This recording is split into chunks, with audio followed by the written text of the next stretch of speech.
માં છેલ્લે આપણે મહાવરા સંગ્રહ 3.2ના બીજા દાખલામાં જે બે ખાલી જગ્યા પૂરોવાળા દાખલા છે એ જોયા. પાના નંબર 32 પર જોજો, તમારી ટેક્સ્ટબુકના પાનું નંબર 32. હવે આપણે એનું ત્રીજું ઉદાહરણ જોઈએ. ત્રીજાથી શરૂઆત કરીએ. શું આપ્યું છે જુઓ. નીચે આપેલી આકૃતિમાં માહિતી પરથી ત્રિકોણ એબીસી અને ત્રિકોણ પીક્યુઆર આ ત્રિકોણોની એકરૂપતાની કસોટી લખો અને બાકીના એકરૂપ ઘટકો લખો. આકૃતિ આપી છે અને એમાં એકરૂપની નિશાનીઓ આપેલી છે. એ નિશાનીને આધારે આપણે એકરૂપતાની કસોટી લખવાની છે અને બાકી રહેલા એકરૂપ ઘટકો લખવાના છે. તો જોતા જાઓ. જે નિશાની આપી છે એ પ્રમાણે શું બતાવ્યું છે. બે ત્રિકોણ જોવાના. પહેલાં એની સંગતતા બરાબર લખવાની. ધારો કે આપણે બિંદુ બીથી શરૂ કરીએ છીએ તો ત્રિકોણ બીએસી અને ત્રિકોણ પીક્યુઆરમાં જુઓ. પહેલાં એ બી એકરૂપ પીક્યુ આપ્યું છે, એટલે કે બીએ એકરૂપ પીક્યુ આપ્યું છે. પછી બે કાટખૂણા છે એટલે એની મેળે એ બે એકરૂપ થઈ જશે. અને કાટખૂણાની સામેની બાજુ એટલે કે કર્ણ આપણને એકરૂપ આપ્યા છે. એટલે પહેલાં સમજી લઈએ આપણે. કાટકોણ ત્રિકોણ અને કર્ણ એકરૂપ અને બીજી એક બાજુ.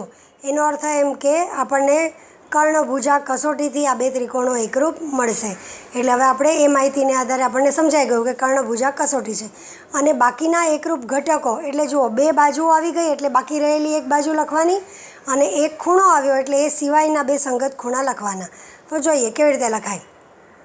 ત્રિકોણોની સંગતતા બરાબર લખવાની. ત્રિકોણ બીએસી એકરૂપ ત્રિકોણ પીક્યુઆર કર્ણભુજા કસોટી. બાકી રહેલા ઘટકોમાં પહેલાં બાજુ એસી એકરૂપ બાજુ ક્યુઆર, બાજુ એસી એકરૂપ બાજુ ક્યુઆર. આ બાજુ આવી ગઈ. હવે બાકીના બે ખૂણા. ખૂણો એ બી સી એટલે ખૂણો બી લેવાનો છે. ખૂણો એ બી સી તો એને એકરૂપ ખૂણો ક્યુ પી આર. અને બાકી જે છેલ્લો રહી ગયો એ ખૂણો એ સી બી આ નીચેનો સી તો એને એકરૂપ ખૂણો આપણે એથી શરૂ કર્યું એટલે એવી જ રીતે અહીંયા સંગતતા ક્યુથી ખૂણો ક્યુ આર પી. એનું કારણ આવશે એકરૂપ ત્રિકોણોના સંગત ખૂણા. એટલે જે માહિતી નિશાનીઓ બતાવી હોય એને ધ્યાનથી જોવાની અને તેને આધારે ઘટકો લખવાના અને કસોટી લખવાની. હવે ચોથું ઉદાહરણ જોઈએ. આકૃતિમાં બતાવ્યા પ્રમાણે ત્રિકોણ એલ એમ એન અને ત્રિકોણ પી એન એમમાં એલ એમ બરાબર પી એન, એલ એન બરાબર પી એમ છે. તો તે ત્રિકોણની એકરૂપતાની કસોટી લખો અને બાકીના એકરૂપ ઘટક લખો. આમાં પણ માહિતી આપી છે બે. એને આધારે બે ત્રિકોણો કયા એકરૂપ છે એ કસોટી લખવાની અને બાકીના એકરૂપ ઘટક.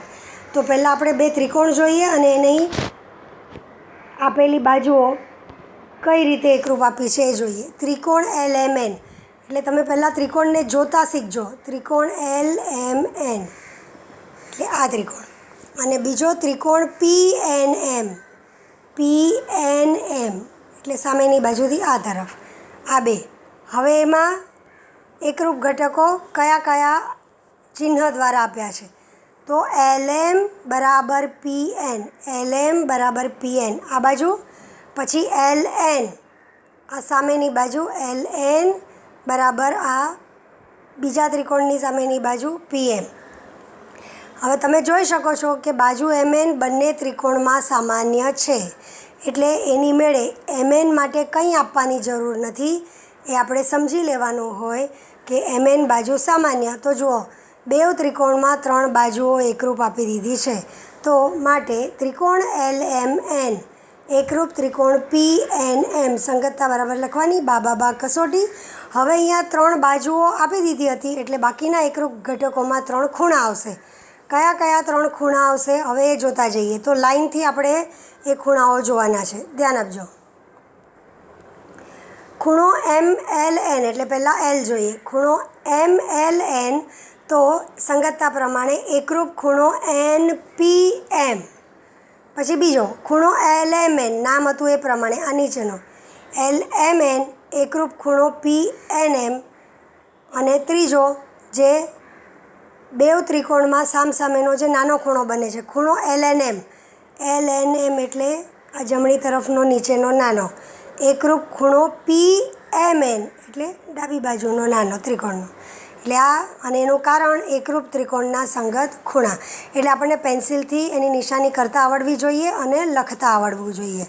આ બહુ મહત્ત્વનું છે. દાખલા એકદમ ઇઝી છે પણ બરાબર સમજાવવા જોઈએ. હવે એના પછી આપણે પાંચમું ઉદાહરણ જોઈએ. પાંચમા ઉદાહરણની રકમ જુઓ. શું કીધું છે? આકૃતિમાં જે માહિતી આપી છે એને સાબિત કરવાનું છે એટલે આપણે પક્ષ લઈએ.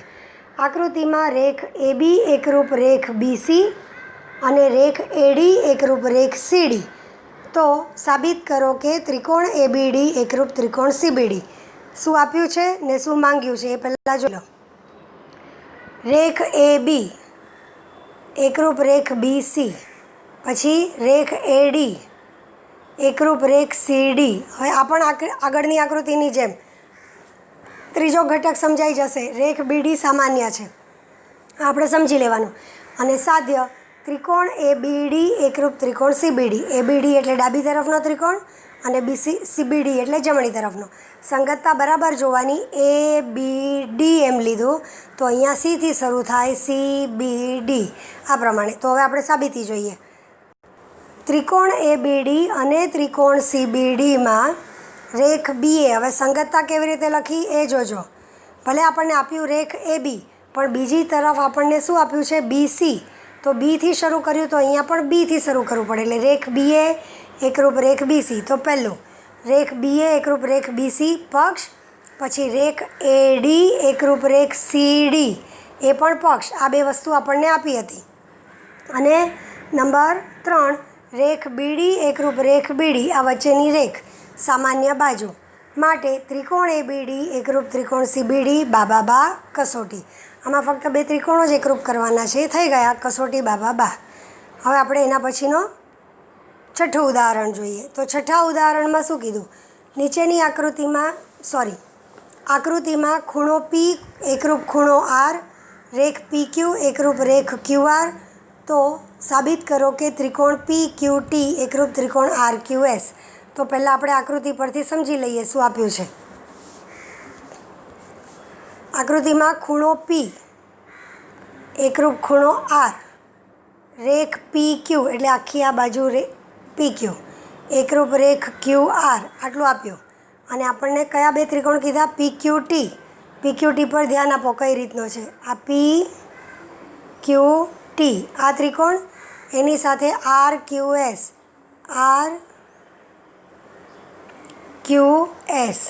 એટલે બે ક્રોસમાં હોય એવા ત્રિકોણ. એક આ રીતે ત્રિકોણ અને એના પરથી જ આ રીતે બનતો બીજો ત્રિકોણ. તો આ બે ત્રિકોણ તમારે એકરૂપ બતાવવાના છે. ચલો હવે આપણે એમાં જોઈ લીધું છે માહિતી. હવે સાબિતી જોઈએ. આમાં એક વસ્તુ સમજવાની છે તમારે કે બે ઘટકો જે આપણને આપ્યા એ તો આપણે જોઈ લીધા કે P અને R બે ખૂણા એકરૂપ, પછી QP અને QR બે બાજુ એકરૂપ. પણ આ બે ત્રિકોણમાં ત્રીજું ઘટક આપ્યું નથી, પણ આપણે સમજવાનું છે ખૂણો Q બંને ત્રિકોણમાં સામાન્ય છે. એટલે એ Q અને એનું નામ આપણે સંગતતા પ્રમાણે લખવાનું. તો જોતા જાઓ. સાબિતી ત્રિકોણ PQT આકૃતિમાં જોજો બરાબર અને ત્રિકોણ RQS માં ખૂણો QPT જે આપણને P લખ્યું છે એને સંગતતા પ્રમાણે લખો. તો ખૂણો QPT એકરૂપ ખૂણો QRS પક્ષ, પછી રેખ PQ એકરૂપ રેખ RQ સંગતતા બરાબર લખવાની. PQ લખો તો એની સાથે RQ એ પણ પક્ષ. અને ત્રીજું ખૂણો PQT ઉપરથી અહીંયા આ રીતે. તો Rથી શરૂ કરો RQS એકરૂપ ખૂણો RQS. કયો ખૂણો થાય? સામાન્ય ખૂણો. માટે ત્રિકોણ PQT એકરૂપ ત્રિકોણ RQS. કઈ કસોટી આવી? બે ખૂણા અને વચ્ચેની બાજુ. તો ખૂબ આખું કસોટી. તો અહીંયા આપણું મહાવરા સંગ્રહ 3.2 પૂરું થાય છે. હવે આપણે આગળ જોઈએ. મહાવરા સંગ્રહ 3.2ના જે દાખલા આપ્યા છે એના પછી તમારી ચોપડીનું પાનું નંબર 33 જુઓ. ઉપર છઠ્ઠો દાખલો છે એની નીચે સમદ્વિભુત ત્રિકોણનો પ્રમેય. હવે અહીંયા આગળ આ પત્તા ઉપર જરા ધ્યાન આપો. સમદ્વિભુત ત્રિકોણનો પ્રમેય આપણે કરવાનો છે અને એની નીચે સમદ્વિભુજ ત્રિકોણનો પ્રતિપ્રમેય ત્યાં મેં બાજુમાં ટીક કરીને લખ્યું છે સેલ્ફ સ્ટડી, એટલે કે જાતે કરવાનો છે. પણ ખાલી જગ્યા છે એટલે હું એ તમને સમજાવી અને ખાલી જગ્યા પૂરીને પણ આપી છે અને બતાવી પણ દઈશ. પણ એનો અર્થ એમ કે પરીક્ષામાં આવી શકે પણ તમારી જાતે કરવાનો છે. તો આપણે સમજતા જઈએ. તમારે આ જે પણ પ્રમેય છે એ બધા લખવાના છે. સમદ્વિભુજ ત્રિકોણનો પ્રમેય, એની નીચેનો પ્રતિપ્રમેય બંને લખવાનો છે. પહેલાં હવે આપણે આ પ્રમેય સમજી લઈએ. સમદ્વિભુજ ત્રિકોણનો પ્રમેય, પહેલાં વિધાન જુઓ. શું આપ્યું? જો ત્રિકોણની બે બાજુ એકરૂપ હોય તો તે બાજુઓની સામેના ખૂણાઓ એકરૂપ હોય છે. એટલે કે જો એક ત્રિકોણની બે બાજુ આપણને એકરૂપ આપી હોય તો તે બાજુની સામેના ખૂણાઓ એકરૂપ હોય છે એવું આપણે સાબિત કરવાનું છે. તો આપણે એક ત્રિકોણ દોરીએ. ધારો કે આકૃતિમાં બતાવ્યા પ્રમાણે ત્રિકોણ એબીસી દોર્યો અને એમાં બે બાજુ એકરૂપ આપી. તો ત્રિકોણ એબીસીમાં બાજુ એબી એકરૂપ બાજુ એસી. જો કઈ આપી? આપણી આકૃતિ ત્રિકોણ એબીસી. ત્રિકોણ એબીસી આપ્યો છે અને એમાં બાજુ એબી એકરૂપ બાજુ એસી. આ બે બાજુ એકરૂપ આપી તો સાધ્ય તેની સામસામેના ખૂણા એકરૂપ. હવે એબીની સામેનો ખૂણો સી થાય અને એસીની સામેનો ખૂણો બી થાય. પણ લખતી વખતે આપણે આપણી સરળતા પ્રમાણે, એટલે ખૂણો એ બી સી, બીને પહેલાં લખીએ. સાધ્ય ખૂણો એ બી સી એકરૂપ ખૂણો એ સી બી. એટલે આ બે ખૂણા એકરૂપ આપણે બતાવવાના છે. હવે ખાલી આટલું જ આપ્યું હોય તો આપણને સાબિતી પૂરી મળતી નથી. એટલે કેવી રીતે? જુઓ, ધારો કે આ રીતે ત્રિકોણ આપ્યો અને એ ત્રિકોણમાં આ બે બાજુ એકરૂપ આપી અને એને આધારે આપણે બે ખૂણા એકરૂપ બતાવવાના છે. બીજું કાંઈ નથી આપ્યું તો આપણે રચના કરવી પડશે અને એ રચના આપણે અહીંયા કરી છે. રચનામાં શું કરવાનું છે કે આ જે આપણો શિરોબિંદુવાળો ખૂણો છે, એટલે કે ખૂણો એ જે છે ઉપરનો, એનો દુભાજક આપણે દોરવાનો છે. અને એ દુભાજક દોરશું, સામેની બાજુને છેદશે, એને કોઈ એક નામ આપવાનું અને ત્યાર પછી એને કારણે આપણને બે ત્રિકોણ મળશે અને એ બે ત્રિકોણને એકરૂપ બતાવી અને આપણે જે જોઈએ છે એ ખૂણા એકરૂપ મેળવી લેવાના છે. તો હવે આપણે સાબિતી તરફ ધ્યાન આપીએ. તો જુઓ, પક્ષ ત્રિકોણ એબીસીમાં બાજુ એબી એકરૂપ બાજુ એસી. તો સાધ્ય ખૂણો એબીસી એકરૂપ ખૂણો એસીબી. તો રચના તમને બતાવી એમ, ત્રિકોણ એબીસીમાં ખૂણા બીએસીનો દુભાજક દોરો. તે બાજુ બીસીને જ્યાં છેદે છે તે બિંદુને ડી નામ આપો. એટલે આપણી આકૃતિમાં જુઓ, આ ખૂણા એનો દુભાજક દોર્યો અને બીસીને કયા બિંદુમાં છેદે છે? જે બિંદુમાં છેદે એને ડી નામ આપો. એટલે આપણે એને ડી નામ આપી દીધું છે. તો હવે આપણે સાબિતી જોઈએ. સાબિતી: ત્રિકોણ એબીડી અને ત્રિકોણ એસીડીમાં. હવે તમારી ચોપડીમાં આકૃતિ જોતા જજો, કારણ કે બંને વસ્તુ જોવા જઈએ તો અક્ષર બહુ નાના થઈ જશે. તો ચોપડીમાં આકૃતિ જોતા જવાની. ત્રિકોણ એબીડી અને ત્રિકોણ એસીડીમાં રેખ એબી એકરૂપ રેખ એસી આપણને આપ્યું છે પક્ષ. પછી નીચે લખ્યું ખૂણો બીએડી એકરૂપ ખૂણો સીએડી. હવે એ અહીંયા આકૃતિમાં જુઓ, ખૂણો બીએડી એકરૂપ ખૂણો સીએડી. કયા ખૂણા? બીએડી ઉપરનો અને સીએડી એ પણ ઉપરનો, એટલે કે બેઉ ત્રિકોણના આ બે ઉપરના ખૂણા. કેમ? કારણ કે આપણે રચના કરી, ખૂણા એનો દુભાજક દોર્યો, એટલે જે બે ખૂણા તૈયાર થાય એકરૂપ એ આપણી રચના છે. અને આ રચના કરી લીધા પછી એટલે આ બે ખૂણા એકરૂપ થયા અને ત્યાં એને કારણે જે રેખ એડી બની એ બંને ત્રિકોણમાં છે.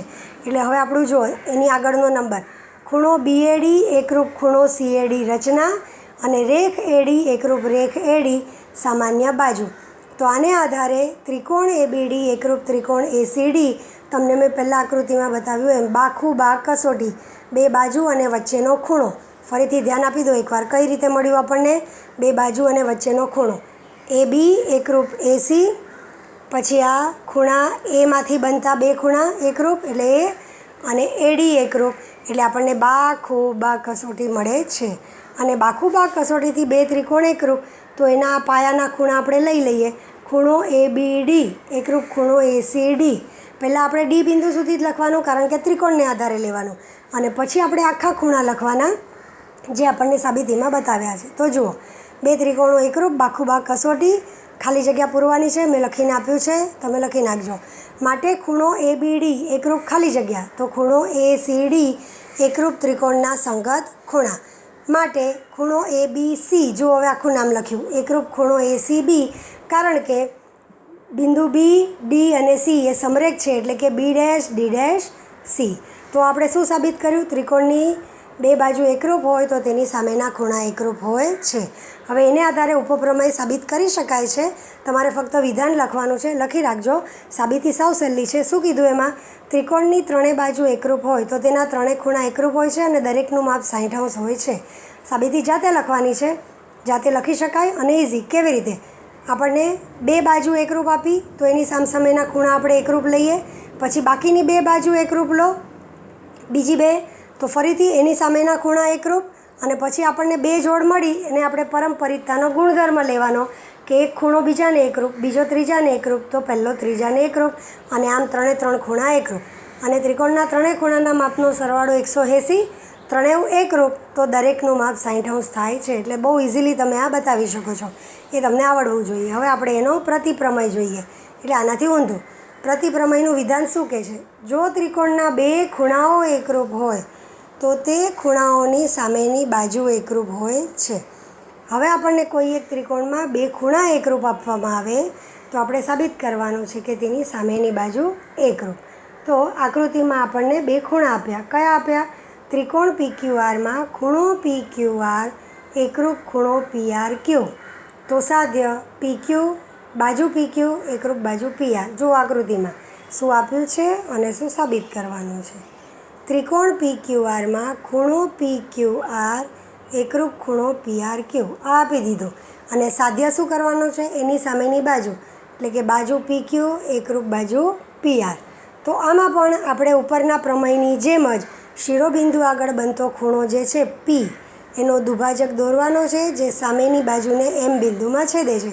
એટલે એની મેળે આપણને શિરોબિંદુ આગળ બે એકરૂપ ખૂણા મળશે. હવે એમને જ સમજી લો તમને શું મળશે. ઉપરના આ શિરોબિંદુ P પાસેના બે ખૂણા એકરૂપ, બાજુ PQ અને બાજુ PR એકરૂપ આપેલી છે, અને ખૂણો Q એકરૂપ ખૂણો R પણ આપેલો છે.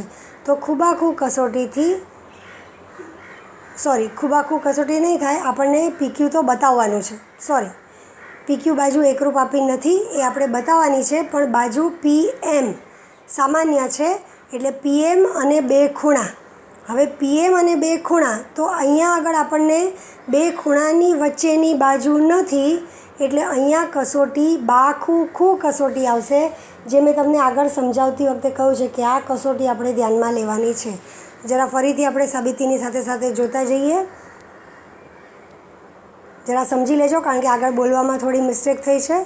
તો પક્ષ ત્રિકોણ PQR અને માં ખૂણો PQR એકરૂપ ખૂણો PRQ. તો સાધ્ય બાજુ PQ એકરૂપ બાજુ PR. તો રચના તમને કીધું એમ ખૂણા Pનો દુભાજક દોરો તે બાજુ QRને બિંદુ Mમાં છેદે છે, એટલે કે તે બિંદુને M નામ આપો. હવે એક એક ખાલી જગ્યા પૂરવાની છે આકૃતિને આધારે. તમારી ચોપડીમાં સાથે સાથે આકૃતિ જોતા જાઓ.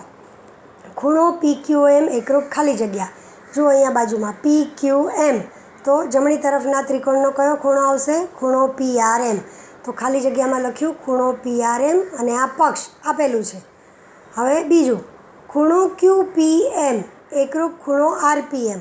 ઉપરના ખૂણો QPM કયો આપ્યો જુઓ, ખૂણો QPM એકરૂપ ખૂણો RPM.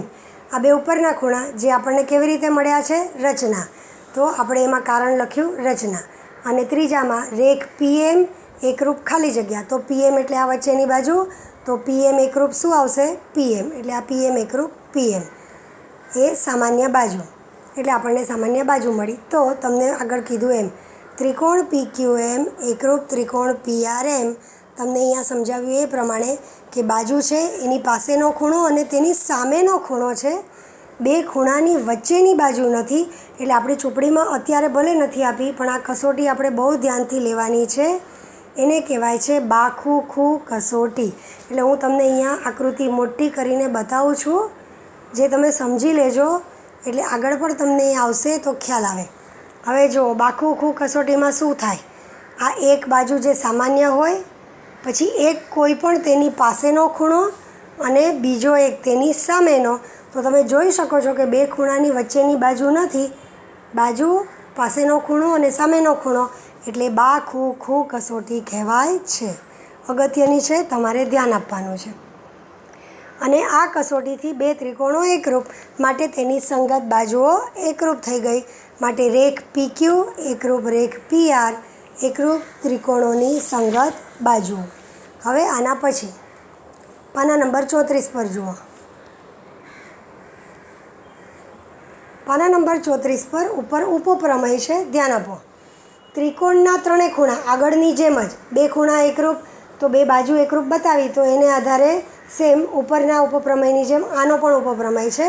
ત્રિકોણના ત્રણેય ખૂણા એકરૂપ હોય તો તે ત્રણેય બાજુ એકરૂપ હોય છે. આની સાબિતી તમે લખો. એટલે આમાં પણ એવું જ, ત્રણેય ખૂણા એકરૂપ છે તો એમાંથી બે બે ખૂણા લેવાના, એની સામેની બાજુ એકરૂપ લેવાની, બે જોડ લીધી અલગ અલગ તો આપણને જુદી જુદી ત્રણેય બાજુઓ એકરૂપ મળે. અને એમાં પણ પહેલી બાજુ બીજી બાજુને એકરૂપ, બીજી બાજુ ત્રીજી બાજુને એકરૂપ, તો પહેલી બાજુ ત્રીજી બાજુને એકરૂપ, એવી રીતે સમજાવીને ત્રણ બાજુ એકરૂપ થાય છે. ઉપરના બંને પ્રમેયના વિધાનો પરસ્પર વિરોધી છે. જેવી રીતે પ્રમેયના વિધાનો પરસ્પર વિરોધી છે એ પ્રમાણે ઉપપ્રમેયના વિધાનો પણ પરસ્પર વિરોધી છે. એટલે એ તમારે ધ્યાનમાં રાખવાનું છે. એ સેલ્ફ સ્ટડી છે. હવે એની નીચે વિચાર કરીએ એવું લખ્યું છે. એ વિચાર કરીએ પણ સેલ્ફ સ્ટડી છે. શું કીધું છે? સમદ્વિભુત ત્રિકોણના પ્રમેયની સાબિતી જુદી રચના કરી આપી શકાય કે? એટલે આના સિવાયની કોઈ રચના કરીને આપી શકાય કે? અને બીજું પૂછ્યું છે સમદ્વિભુત ત્રિકોણના પ્રમેયની સાબિતી કોઈપણ રચના ન કરતાં આપી શકાય કે? કોઈપણ રચના ન કરીએ તો એ સાબિતી આપી શકાય નહીં. અને સમદ્વિભુત ત્રિકોણના પ્રમેયની સાબિતી આપણે બીજી રીતે આપી શકીએ છીએ, પણ અત્યારે આપણે એ જોવાની નથી. હવે આની નીચે બે કૃતિ છે. એ કૃતિ પર ફક્ત ધ્યાન આપો અને પછી મારી સૂચના બરાબર સમજજો. હું તમને ફોટા મૂકીશ પણ તમે સૂચના સમજજો. પહેલી કૃતિમાં શું કીધું કે આકૃતિમાં દરેક જૂથમાં એક ખૂણાનું માપ 30° હોય તેવો એક કાટકોણ ત્રિકોણ દોરો અને દરેક ત્રિકોણના 30°ના માપના ખૂણાની સામેની બાજુ અને કર્ણની લંબાઈ માપો. એટલે તમારી નોટમાં તમારે શું કરવાનું, એક કાટકોણ ત્રિકોણ એવો દોરવાનો કે જેમાં એક ખૂણો, આકૃતિમાં જો પાયા પરનો એક ખૂણો 30° લીધો છે. એ 30°નો ત્રિકોણ તમારે બનાવવાનો, 30°નો ખૂણો બનાવવાનો, એક 90°નો ખૂણો. એટલે જો કઈ રીતે તમારે ત્રિકોણ બનાવવાનો છે અહીંયા ધ્યાન આપી દો. આકૃતિમાં તમારે પાયો કોઈ પણ માપનો લેવાનો, પછી બી ખૂણો 90°નો લો અને આ ઊંચાઈ કોઈ પણ માપની લો અથવા તમને જે ફાવે એ રીતના માપ લો અને અહીંયાથી પાયાનો જે બીજો ખૂણો છે એને 30°નો બનાવો અને જોડો. તો આ બંને રેખાખંડ અથવા તો કિરણ જ્યાં છેદશે ત્યાં કંઈક નામ આપો. એટલે આપણને ABC ત્રિકોણ કાટકોણ ત્રિકોણ મળશે જેમાં એક ખૂણો 90° અને બીજો 30°. તો તમારો આ 30, 60, 90નો ત્રિકોણ એટલે કે 30°, 60° અને 90°નો ત્રિકોણ થશે. અને ત્યાર પછી તમારે આ કોઠો જે આપ્યો છે એમાં શું માપીને લખવાનું છે? શું કીધું છે? 30°ના ખૂણાની સામેની બાજુની લંબાઈ લખો અને કર્ણની લંબાઈ. હવે આમાં એવું કીધું છે કે દરેક જૂથના વિદ્યાર્થીઓને અલગ અલગ દોરીને માપવા કહો. તમારે આટલું બધું કરવાનું નથી. ફક્ત એક જ ત્રિકોણ દોરો અને એના ઉપરથી કર્ણની લંબાઈ અને 30°ના ખૂણાની સામેની બાજુની લંબાઈ માપી અને લખો.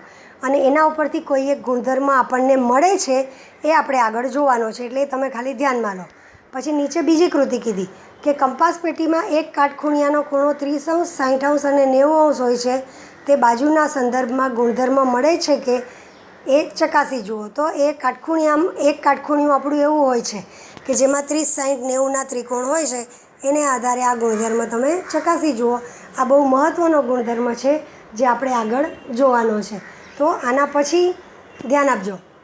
આકૃતિ તમારે આકૃતિ દોરીને ખાલી એનું માપ લખી રાખવાનું છે, જે પછી આપણે પાછળથી જોઈશું.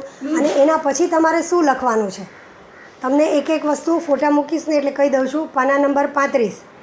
પાના નંબર 35 પરનો ઉપરનો પ્રમેય અને નીચેની કૃતિ. 35માં ફક્ત કારણો ખાલી જગ્યામાં લખવાના છે, જે નેક્સ્ટ ટાઈમ હું તમને બતાવી દઈશ એટલે તમે લખજો. નીચે કૃતિમાં ખાલી જગ્યા પૂરી છે એટલે આ બંને તમારે લખવાના છે. પછી પાના નંબર 36 પર એક કૃતિ છે ખાલી જગ્યાવાળી, એ પણ કરવાની છે. એની નીચે ગુણધર્મ આપ્યા છે 2, એ તમારે લખવાના છે. એની નીચેનું નીચે મેં લખીને આપ્યું છે રાઇટ ઇન ધ નોટબુક, તો એ યાદ કરી એવું છે. ત્રિકોણની મધ્યગા એ પણ લખવાનું છે. પાના નંબર 37 પર ઉપર કૃતિ જે લખી છે તો એ આખી કૃતિ તમારે લખવાની નથી, પણ એ બહુ અગત્યના ગુણધર્મ છે એટલે કૃતિ 1 જે છે એ તમારે લખી અને એનો ગુણધર્મ લખવાનો છે. કૃતિ 2 માટે તમારે કંઈ લખવાની જરૂર નથી. અને નીચે ફરીથી એક કૃતિ આપી છે. મેં એમાં લખ્યું છે રાઇટ ઇન ધ નોટબુક કાટકોણ ત્રિકોણની કર્ણની મધ્યગાનો ગુણધર્મ, તો એ તમારે લખવાનો છે.